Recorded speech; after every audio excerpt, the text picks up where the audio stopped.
नमस्ते दोस्तों, आज्ञा सिंह चैनल में मैं आप लोगों को नमस्ते करती हूँ। मैं अच्छी हूँ, आशा करती हूँ आप लोग भी अच्छे होंगे, स्वस्थ होंगे, मस्त होंगे, अपने अपने काम में व्यस्त होंगे। मैं आप लोग के सामने एक खिलौना का गीत गा रही हूँ। पसंद है तो लाइक कीजिएगा, सब्सक्राइब कीजिए।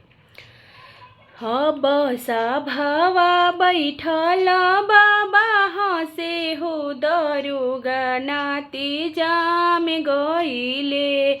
बसा भावा बैठल बाबा हसे हो दरोगा नाती जाम गईले। अब दुश्मन के मुहवा भैले काला हो दरोगा नाती जाम गईले।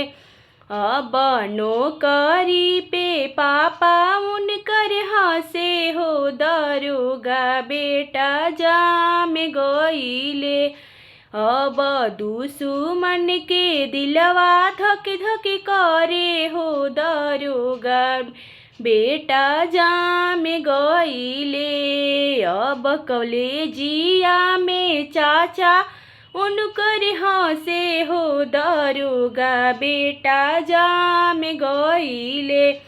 अब दुश्मन के चढ़े लागल पनिया हो दरोगा बेटा जाम गईले। अब दुश्मन के चढ़े लागल पनिया हो दरोगा बेटा जाम गईले। अब कॉलेजिया में बुआइन कर हंसे हो दरोगा भतीजा जाम गईले।